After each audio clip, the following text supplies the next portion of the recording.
তার পরের বছরে গিয়ে দেখা গেছে যে 1/3 মানুষ মারা যাওয়ার পরেও আসলে খাজনার আদায়ের পরিমাণ তার চেয়ে বেশি হয়েছে। যে টিক্কা খান নাকি বলছে যে বাংলাদেশে তার কোনো মানুষ দরকার নাই, সে আসলে এখানকার মাটি চায়। মানে এখানে সব কিছুর আগে আমি যেটা বলি যে ব্রিটিশরা সব কিছুর আগে পণ্যে পরিণত করছিল বিচারকে, তারপরে সে পণ্যে পরিণত করছে ভূমিকে। 47-এ স্বাধীন হয়েছে, 1948-এ কমিউনিস্ট পার্টি স্লোগান দিয়ে দিচ্ছে যে ইয়ে আজাদি ঝোটা হয় লাখো ইনসান ভুকা হয়। তেবাগাল লড়াইটা এমন জায়গায় গেল যে এইটা এর পরবর্তী 2 বছর আসলে পুরো এই বঙ্গের অন্তত 18-19টা ডিস্ট্রিক্ট মানে কাঁপায় দিছে। মানে আমরা গুমের মধ্যে আছি, খুনের মধ্যে আছি, কিন্তু ইলা নেত্রের উপর দিয়ে যে নির্যাতনটা গেছিলো এটা আসলে এখনো পর্যন্ত আমি আর এর কাছাকাছি কোনো নির্যাতনের ইতিহাস দেখি না। এবং ইলা মিত্ররা তখন কৃষকের কাছে এরকম জায়গায় চলে যাওয়ার অবস্থা হয়েছিল যেটার কম্পেনসেশন হিসাবে জমিদারি উচ্ছেদ করা ছাড়া মুসলিম লীগের হাতে আর কোনো পথ ছিল না। ইজারাদারির মধ্যে আসলে জমিদারি রয়ে গেছে। আমার জন্য এই আইন করলে করবি, না হলে তুই এখান থেকে চলে যাবে। তার মর্যাদাকে যখন কেউ আঘাত করে তখন আসলে সে বলে যে না, তোরে আমি মানি না, তোরে আমি রাখবো না, তুই হাসিনা হয়ে গেছিস, তুই এখান থেকে চলে যা। যেটা হবে না আমি মনে করি না, এইটা হবে এবং এটা হবে। ইস্ট ইন্ডিয়া কোম্পানি যে একটাই ছিল কিংবা ব্রিটিশরাই বানাইছিল, বিষয়টা এরকম। ইউরোপের প্রায় প্রত্যেকটা দেশ, ব্রিটেন বলেন, ফ্রান্স বলেন, ওলন্দাজ মানে পর্তুগিজরা বলেন, এরকম প্রায় যাদেরই আসলে সামর্থ্য ছিল তারা একটা করে ইস্ট ইন্ডিয়া কোম্পানি বানাইছে। কেন বানাইছে? তারা মনে করছে তাদের হাতে যে খবরটা ছিল সেটা হচ্ছে ইন্ডিয়ার এই ইস্টার্ন পার্টটার সাথে আসলে বাণিজ্য করতে পারলে বাণিজ্যে লাভবান হওয়া খুব সহজ। এইটার মধ্যে এক ধরনের সমৃদ্ধি ঘটছে, এইটার মধ্যে আসলে এক ধরনের বাজার তৈরি হয়েছে, কিংবা এখান থেকে কাঁচামাল নিয়ে গিয়ে বাইরে বিক্রি করা যায়, এই বাণিজ্যটা আগে থেকে চলতেছিল। এবং এই বাণিজ্যের খবরের মাধ্যমে তারা এই অঞ্চলের সমৃদ্ধিটা সম্পর্কে জানতেন। সো ইস্ট ইন্ডিয়া কোম্পানি এখানে যখন আসে তখন প্রথমত সে আসে আসলে এইখানে একটা নিরাপদ লাভজনক বাণিজ্য করার জন্য। এটা মাথায় রাখা আমাদের জেনারেশনের ভালো, আগের এরা জানতো, আগের এরা এদেরকে বেনিয়াই বলতো। তো এই বেনিয়ারা এখানে 1757 সালে ধরেন একটা সাজানো যুদ্ধের মধ্যে দিয়ে এখান থেকে নবাব সিরাজউদ্দৌলাকে ক্ষমতাচ্যুত করে মীর জাফরকে এখানে ক্ষমতায় বসায়, এবং এই ক্ষমতায় বসানোর জন্য প্রাথমিকভাবে তার যে লুটপাট করার সেটার সুবিধা পায়। কিন্তু সে কোম্পানি হিসাবে তার কাছে মনে হয় যে ভারতে আসলে সবচেয়ে লাভজনক ব্যবসা কী হতে পারে। সে আসলে মীর জাফরের কাছ থেকে 1765 সালে একদম মোগল সম্রাটদের অনুমতি এবং এখানকার নবাবদের অনুমতি নিয়ে সেইখানে খাজনা তোলার অধিকারটা সে নেয়। 1765 সে দিওয়ানি লাভ করে। দিওয়ানি মানে হচ্ছে খাজনা তোলা এবং খাজনা সংক্রান্ত কোনো ধরনের মামলা মোকদ্দমা হইলে খাজনা আদায়ের জন্য যে মামলা মোকদ্দমা এইটা করার ক্ষমতা আসলে 1765 সে আসলে এখানকার পুতুল সরকারের কাছ থেকে আদায় করে। এবং আদায় করার পরে যেটা হয়, চোটপাট যেটা শুরু হয়, একটু আগে কে যেন বলতেছিল, মামুন মনে হয় হিসাবটা দিতেছিল যে 1772 সালের মধ্যেই সেই রকম একটা পরিস্থিতি করে যে খাজনার চোটে মানুষ, মানে 1773 কিছুটা প্রাকৃতিক দুর্যোগ, কিছুটা আসলে খাজনার চাপ মিলে যে মন্বন্তরটা হয়, সেই মন্বন্তরটা বোঝার জন্যই 2টা ডাটাকে নেওয়া হয় যে আসলে যেই বছর মন্বন্তর হয়েছে সেই বছর খাজনার পরিমাণ কত, আদায়ের পরিমাণ কত, আর তারপরের বছর কত। তারপরের বছরে গিয়ে দেখা গেছে যে 1/3 মানুষ মারা যাওয়ার পরেও আসলে খাজনার আদায়ের পরিমাণ তার চেয়ে বেশি হয়েছে। মানে সে কোনোভাবেই তার এই নির্মমতা, এই নির্দয় আচরণটা এমন ছিল যে মানুষ আছে কি নাই এটার কোনো দরকার নেই। আমরা 71 সালে শুনতাম যে টিক্কা খান নাকি বলছে যে বাংলাদেশে তার কোনো মানুষ দরকার নাই, সে আসলে এখানকার মাটি চায়। এইটার আসলে আদি রূপটা আমরা পাই ব্রিটিশ ইস্ট ইন্ডিয়া কোম্পানি আসলে 1772 সালের পরে 73 সালে যখন সে খাজনা আদায়ের নজিরটা স্থাপন করে। তো এই খাজনা আদায়ের মধ্যে তো বিশৃঙ্খলাটা ছিল। এইটার আসলে যেটা আসলে মানে আমাদের বক্তিয়ার বলছিলেন যে 1793 আসলে এইখানে প্রথম পুঁজিবাদী যে রূপান্তর হয়, এই পুঁজিকে আমরা বিকৃত পুঁজি বলবো না কি পুঁজি বলবো অন্য কথা, কিন্তু এইখানে 1772 থেকে 1793 মধ্যে আমি 2টা পণ্যের কথা বলি। যে সাধারণভাবে বিচার সম্পর্কে কিংবা আদালত সম্পর্কে মনে করা হয়, এখানে মুকসেদুলরা আছে যে এইটা একটা ন্যায়ের প্রশ্ন, এটা পণ্য না, এটা কেনা বেচার বিষয় না। কিন্তু 1772 সালে প্রথম ব্রিটিশরা আসলে বিচারকে পণ্যে পরিণত করে। 1772 সালে প্রথম ব্রিটিশরা আসলে উকিলদেরকে লাইসেন্স দেয় যে বিচারের পক্ষে গিয়ে সোয়াল জবাব করার জন্যে টাকা নিয়ে গিয়ে একজনের পক্ষে সে আদালতে দাঁড়াবে এবং ওইখান থেকে সে আসলে তার ন্যায় বিচারটা এনে দেবে। এর জন্য সে টাকা পায়, এইটার জন্য সে লাইসেন্স পায়। মানে এখানে সব কিছুর আগে আমি যেটা বলি যে ব্রিটিশরা সব কিছুর আগে পণ্যে পরিণত করছিল বিচারকে, তারপরে সে পণ্যে পরিণত করছে ভূমিকে, যে ভূমিকে আসলে পণ্যে পরিণত করার কথা ওই সময় তো এরকম সামন্ত সমাজে নাই। যে 1793-এর পর থেকে ভারতবর্ষে যত আন্দোলন হয়েছে, যত লড়াই হয়েছে, যত সংগ্রাম হয়েছে, সেটা যে কারণেই হোক, যে নামেই হোক, তার চেহারাতে যাই দেখায় যায়, তার অভ্যন্তরে, তার পেছনে ড্রাইভিং ফোর্স হিসাবে আসলে কাজ করছে জমিদারি প্রথার বিরুদ্ধে যে মনস্তত্ত্ব, জমিদারির শোষণের বিরুদ্ধে যে মনস্তত্ত্ব, জমিদারি থেকে মুক্তি পাওয়ার যে আকাঙ্ক্ষা, সেই আকাঙ্ক্ষা আসলে একেবারে 1793-এর পরের সমস্ত আন্দোলনে এইটা একইভাবে, কখনো কোথাও জায়গায় বড় হয়েছে, কোথাও কোনো জায়গায় কমছে, কিন্তু এটা ধারাবাহিকভাবে টানা চলে আসছে, কোনো দিন এটা থামে নাই। রংপুরের নুরুলদিনের এলাকা থেকে থামলে এটা আসলে জামালপুরে টিপু সার এলাকায় এসে ছড়াইছে। আপনি এটা বর্ধমানে যদি এক নামে হয়েছে, তাহলে আসলে আরেক জায়গায় আরেক নামে হয়েছে। এটা ফকির সন্ন্যাসীরা করছে, নাকি এটা মুসলমান পাগলরা করছে, না ফারাইজিরা করছে, নাকি আসলে এই ভবানী পাঠকরা করছে, নাকি আসলে এইটা নানকার আন্দোলন হয়ে হয়েছে, টঙ্ক আন্দোলন হয়ে হয়েছে, কোন নামে হয়েছে এই আন্দোলন, এটা বড় কথা না। কৃষকদের আন্দোলন হয়েছে, এবং এই কৃষকদের আন্দোলন একটা পর্যায় পর্যন্ত হরিপদ যেটা বলছিল 1757 থেকে 1857 পর্যন্ত, মানে সিপাহী বিদ্রোহের পরে ব্রিটিশরা এখানে পাওয়ার নেওয়ার আগ পর্যন্ত, মানে ব্রিটিশ পার্লামেন্ট, ব্রিটিশ কোম্পানির হাত থেকে যখন এটা পার্লামেন্টের ক্ষমতায় যায়, ভারত শাসন আইন করে, ভারত শাসন করার জন্য যে পার্লামেন্টারি আইনের ভেতর দিয়ে যে ব্যবস্থা তারা চালু করে, তার আগ পর্যন্ত এক ধরনের কৃষক বিদ্রোহ হয়েছে, তারপরে আরেক ধরনের কৃষক বিদ্রোহ হয়েছে। এবং এই কৃষক বিদ্রোহগুলি আপনারা দেখবেন যে আসলে এসে শেপ নিতেছে। তার আগে পর্যন্ত নুরুলদিন আসলে একদিন রংপুরে আক্রমণ করতেছে, তো তারপরের দিন তো তার সাথে পাওয়া যাচ্ছে না তাকে। সে কি আসলে কুড়িগ্রামে আছে, সে কি ডিমলাতে আছে, নাকি সে ভুটান চলে গেছে, পাওয়া যাচ্ছে না। ব্রিটিশের সাথে তখন লড়াই হয়েছে, কিন্তু ব্রিটিশের সাথে ডায়ালগ হচ্ছে না। ব্রিটিশ প্রথম আসলে 1885-তে আসা সেই সমস্ত লড়াইকে একটা সিস্টেমেটিক ওয়েতে ডায়লগের মধ্যে আনার জন্যে প্রথম সে কংগ্রেস বানানোর চিন্তা করে, এবং লর্ড হিউম বলে এক ভদ্রলোককে দিয়ে 1885 সালে যেখানে রাজনৈতিক দলটা প্রথম গড়ে তোলে, এটা হচ্ছে সিবিআইয়ের মতো। সিবিআই বললে আর এই রাজনৈতিক দলটাকে বললে একটু বুঝবে। কোম্পানি যেরকম তার কোম্পানি চালানোর জন্য শ্রমিকদের সাথে ডায়ালগ করার জন্য, যে শ্রমিকের অসন্তোষ হইতেছে, তাহলে তার একটা সেন্ট্রাল বার্গেনিং এজেন্ট লাগে, যে বাবা তোমাদের কি দাবি দাওয়া, কি চাও, কে কে তোমরা আসলে আমাদের সাথে আলাপ করবো, আসো তোমরা ইলেক্টেড হয়ে একটা বডি বানাও। এইরকম বাংলাদেশ কিংবা আসলে আসাম কিংবা ত্রিপুরা, মানে এই বঙ্গে কিংবা ভারতবর্ষে যে লড়াইটা হচ্ছে ব্রিটিশের সাথে, সে লড়াই যারা করতেছে তারা আসলে কেউ রাজদরবারে যাচ্ছেন না, তাদের সাথে আসলে কোনো ডায়ালগ হচ্ছে না। এই প্রথম তারা একটা ডায়ালগ ওপেন করার জন্যে এরকম সিবিআইয়ের মতো একটা পলিটিক্যাল পার্টি বানায়, এবং এই পলিটিক্যাল পার্টিটাকে কীভাবে চলতে হবে, কীরকম মেমোরেন্ডাম দিতে হবে, কীরকম করে রাউন্ড টেবিল করতে হয়, কীভাবে আসলে দাবি দাওয়া উত্থাপন করতে হয়, এগুলি শেখানোর জন্যে একজন লর্ডকে আসলে এখানকার প্রথম সভাপতি বানায়, লর্ড হিউম। তার হাত ধরে তারপরে মুসলিম লীগ হয়েছে ওই শিক্ষা দিয়ে। আমি কথাটা বলতেছি এই জন্যে যে এইটার পরে দেখবেন এসে যে ভারতের যে কৃষক আন্দোলন, এইগুলির এক ধরনের সেন্ট্রাল শেপ আসতেছে।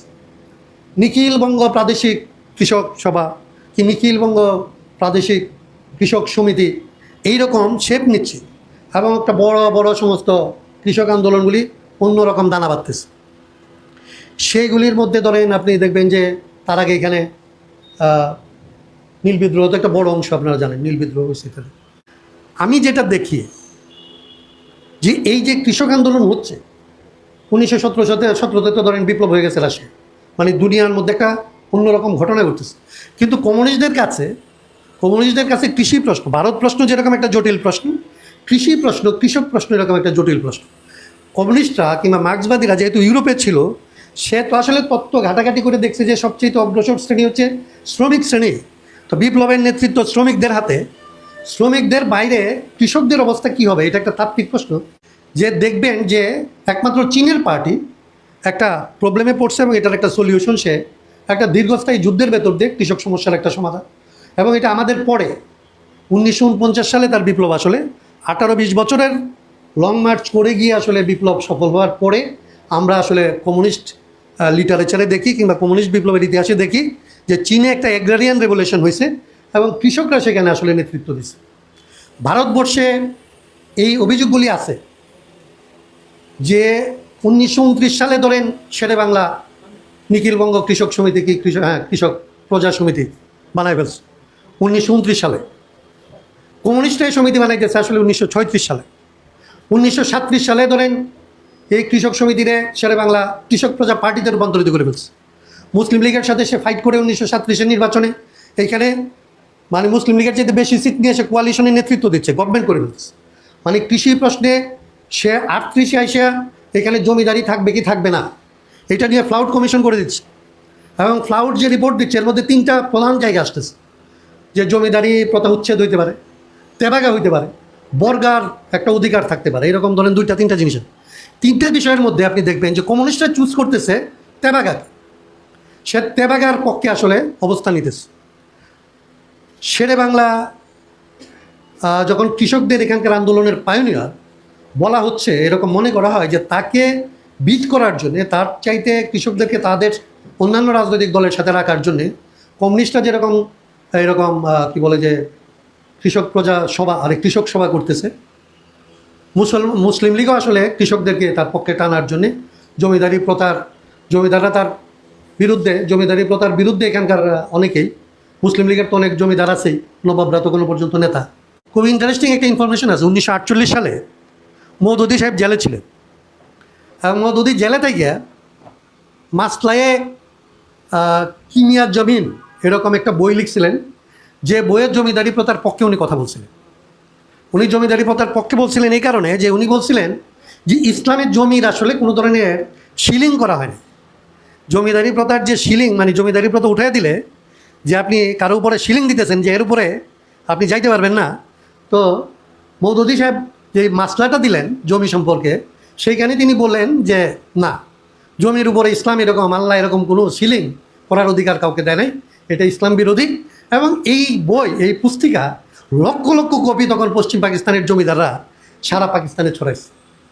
যদিও 1950 উনি মুক্তি পাওয়ার পরে 56-তে এসে উনি আবার ওনার স্ট্যান্ড চেঞ্জ করে এই জমিদারি প্রথা উচ্ছেদের ব্যাপারে কমিশন করার কথা বলছিলেন। ভারতবর্ষে যে আসলে কৃষি প্রশ্নটা প্রধান প্রশ্ন, এবং কৃষক যে একটা সমিতির ব্যাপার না, কৃষক যে একটা রাজনৈতিক সত্তা, সে যে আসলে রাজনৈতিক দলের ভেতর দিয়ে তার রাজনীতিকে আসলে তার রাজনৈতিক অধিকার প্রতিষ্ঠা করার ভেতর দিয়ে সে যে এখানকার মানুষের অধিকার প্রতিষ্ঠা করার জায়গাটায়, নেতৃত্ব দেওয়ার জায়গায় চলে আসছে, কিংবা ঐতিহাসিকভাবে এই জায়গাটাই ছিল, এইটা আমাদের বামপন্থীরা ধরতে পারে না। যদিও বামপন্থীদের যে ত্যাগ, এইটা আসলে মুসলিম লীগকে বাধ্য করছিল এই জমিদারি প্রথা উচ্ছেদের ব্যাপারটা। কারণ মুসলিম লীগ 1950-এ যখন আসলে জমিদারি প্রথা এখানে উচ্ছেদ হয়, তখন মুসলিম লীগ পাওয়ারে।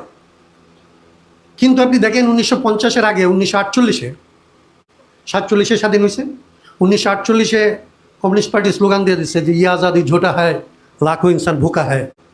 রণদ্বীপের এই লাইনের জন্য এখনও কমিউনিস্টরা তাদেরকে হটকারী মনে করে।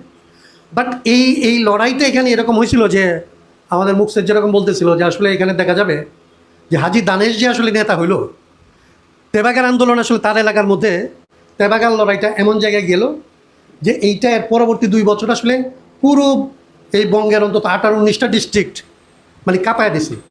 আপনারা ইলা মিত্রের নাম জানেন, 1950-এর জানুয়ারি মাসে তাকে ধরা হয়েছিল, কারণ কমিউনিস্ট পার্টি তখন আন্ডারগ্রাউন্ডে। কিন্তু ইলা মিত্র এই জমিদার পরিবারের হওয়ার পরেও ওই যে বক্তিয়ার যেটা বলতেছিল আকার ইঙ্গিতে, যে এখানকার অগ্রসর জমিদারি প্রথা থেকে আসার পরেও যে চিন্তাভাবনায় যারা অগ্রসর, তারা যে আসলে কৃষকদের পক্ষে দাঁড়াইছিল, এই দাঁড়ানোদের মধ্যে প্রতীকী ক্যারেক্টার হইতে পারে এরকম মানুষ হচ্ছে ইলা মিত্র। তখন বেতুন কলেজ থেকে পড়া, জমিদার বাড়ির বউ, রাজকন্যা, রাজবাড়ি এবং রাজমাতাই বলতো আসলে আদিবাসীরা তাকে, না চলে সেই রাজমাতাকে ধরে 1950-এ রহনপুর স্টেশন থেকে তাকে গ্রেফতার করা হয়। এবং পুলিশ তার উপরে যে নির্যাতনটা করছিল সেইটা আসলে এখনও পর্যন্ত, মানে আমরা ঘুমের মধ্যে আছি, খুনের মধ্যে আছি, কিন্তু ইলা মিত্রের উপর দিয়ে যে নির্যাতনটা গেছিলো, এটা আসলে এখনও পর্যন্ত আমি আর এর কাছাকাছি কোনো নির্যাতনের ইতিহাস দেখি না। কারণ ইলা মিত্রের যৌনাঙ্গে গরম ডিম ঢোকানো হয়েছে, তাকে গণধর্ষণ করা হয়েছে। এবং উনি এটা পরবর্তীতে যখন আসলে পাবলিক স্টেটমেন্ট করছিল কোর্টে, যে তখন এটা আসলে পাকিস্তানি মুসলিম লীগের যে চেহারা, এটাকে এমন মাত্রায় উদাম করছিল। এবং ইলা মিত্ররা তখন কৃষকের কাছে এরকম জায়গায় চলে যাওয়ার অবস্থা হয়েছিল, যেটার কম্পেনসেশন হিসাবে জমিদারি উচ্ছেদ করা ছাড়া মুসলিম লীগের হাতে আর কোনো পথ ছিল না। কারণ আপনি দেখবেন যে এপ্রিল মাসে, যে মে মাসে এটা হয়েছে না, এই উচ্ছেদের আরেকটা জায়গা হচ্ছে যে রাজশাহীর খাপড়া ওয়ার্ড। এপ্রিল মাসের 24 তারিখে খাপড়া ওয়ার্ডে 7 জন কমিউনিস্টকে আসলে গুলি করে হত্যা করা হয়। এবং আরও 27-28 জন যারা আহত হয়েছিল, গুলিবিদ্ধ হয়েছিল। তার মধ্যে আপনাদের জেনারেশন এখনো পর্যন্ত নাম জানেন যে গুলিবিদ্ধ ছিল আব্দুল হক। আর আমরা যার সাথে চলছি সেই ভদ্রলোক আব্দুল শহীদ বলে একজন, আমি জানি না আপনাদের কারোর সাথে দেখা হয়েছে কিনা, আব্দুল শহীদ বলে একজন এরকম খাপড়া ওয়ার্ডের মানুষকে আমরা শেষ জীবনে তার নিজের স্মৃতিকথায় যে কারার স্মৃতি এটা লিখে এইটার উপরে জীবন নির্বাহ করার জন্য নিজে নিজে তার বই ফেরি করতেন, কিন্তু আসলে কেউ কিন্তু খুবই কষ্ট করে জীবন নির্বাহ করে শেষ করছেন। এদের সাথে আমাদের দেখা হয়েছে। মানে আমি বলতেছি যে এই যে ত্যাগ, কমিউনিস্টরা ত্যাগাল লড়াই করছে, কিন্তু ইন এফেক্ট এটাকে জমিদারি উচ্ছেদ করছে। কিন্তু কেন কমিউনিস্টরা আসলে এই অ্যাগ্রারিয়ান কোশ্চেনের সমাধান হয় নাই, নাকি অন্য কোনো কারণে, যেটা আসলে এখন যারা বলার চেষ্টা করে, একটা অভিযোগ তারা করার চেষ্টা করে যে ওইখানে আসলে জমিদারদের অনেকেই, আর কমিউনিস্টদের অনেকেই আত্মীয় স্বজনের মধ্যে জমিদার ছিল, এরকমের একটা অভিযোগ কমিউনিস্টদের মধ্যে করার চেষ্টা করা হয়। যদিও ইলা মিত্ররা হচ্ছে এটা মানে একটা খুব বড় এক্সাম্পল যে আসলে নিজের জমিদারির বিরুদ্ধে তখনকার কমিউনিস্টরা দাঁড়াইছে, মনি সিংরা দাঁড়াইছে, মানে প্রত্যেকের জমিদার পরিবার থেকে আসা লোকজন এরকম। তো যাই হোক, এটা আমি কথাটা শেষ করি এখানে। জমিদারি প্রথা ধরেন 1950-এ গেছে, 51-তে আসলে আইনটা কার্যকর হয়েছে, 1951-তে গেছে, কয়তগুলি জায়গায় যায় না। 144-এর কথা বলা হয়, ধরেন জলমহল, চা বাগান, হাটবাজার, এইগুলি হচ্ছে আসলে সরকারি সম্পত্তি হিসাবে সরকারের কাছে গেছে। সরকারের কাছে যাওয়ার পর এখন কি হয়, এখন এগুলি ইজারা হয়। এবং ইজারা হইলে যেটা হয়, মানে খাজনার ক্যারেক্টারের সাথে আসলে রাষ্ট্রের ক্যারেক্টারের একটা সম্পর্ক আছে। বক্তিয়ার যেটা বলতেছিল, খাজনা হচ্ছে আমি দেই যখন আসলে আমাকে কেউ বলে, যেটা বলছিল আনুগত্য কিংবা বশ্যতা, যখন আমি কারো আসলে রাজ্যে কিংবা রাষ্ট্রে বসবাস করি, সে বলে যে তোমাকে আমি নিরাপত্তা দিছি, তুমি আমার রাষ্ট্রে থাকো, আর তুমি আমাকে খাজনা দেবে, এটা হচ্ছে আমার রাজস্ব, এটা আমার খাজনা। যখন আসলে এই মালিকানা থেকে আমরা আসলে রাজাকে উচ্ছেদ করে দিই, যখন আমি বলি যে আমি এই রাষ্ট্রের রাজা, আমি এই রাষ্ট্রের মালিক, তখন আমি আসলে আর খাজনা দিই না, আমি আসলে ট্যাক্স দেই, উন্নয়ন কর দেই, শুল্ক দেই। আমি বলি যে এই টাকা দিয়ে তুমি তোমার এত টাকা বেতন নিবা, এই 5 বছরে তুমি এত টাকা বেতন পাবা, এই সুবিধা পাবা, এই কাজগুলি তুমি আমার জন্য করবে। এইগুলি হচ্ছে তুমি কাজ করার জন্য তুমি শপথ নাও, এই কাজ করার জন্য এই যে তোমার সার্ভিস রুল, এটা তুমি মাইনে চলবে। এই টাকাকে আমি তখন আসলে, আমি তখন আর প্রজা থাকি না, আমি তখন নাগরিক হই। প্রজা এবং নাগরিকের মধ্যে যে ব্যবধান, এটার সাথে আসলে খাজনা এবং আসলে ট্যাক্সের এই যে টার্মিনোলজি এবং পরিস্থিতির পার্থক্য আছে। তো এই জায়গাটা আমি বলতেছি যে এখন যখন আমরা ধরেন খাজনার জগৎ থেকে আসলে ট্যাক্সের জায়গায় আসছি, তখন দেখবেন যে ইজারাদারির মধ্যে আসলে জমিদারি রয়ে গেছে। ওইখানে এসে লাঠি নিয়ে হাজিরা হয়, জমিদারের পেয়াদা পাইকের মতো ইজারাদারের পেয়াদা পাইক ওইখানে হাজির হয়ে বলে, এটা আমার লিজ নেওয়া সম্পত্তি, এখান থেকে তুই যা। কে তুই? সে বলে আমি ইজারাদারের পাহারাদার। ওর নৌকার মধ্যে লাল নিশান টানানো থাকে। এইটা হচ্ছে এখনো পর্যন্ত একদম ধরেন ফসিল আকারে জমিদারি, ফসিল আকারে সমাজে এটা দেখতে পাওয়া যায়। আর মনস্তত্ত্বের যেটা বলছে, আমলাতন্ত্রে বলেন, অন্যান্য বলেন, এগুলি নিয়ে আমি আলাপটা করতেছি না, এগুলো আলাপ হয়েছে, রিপিট করবো না।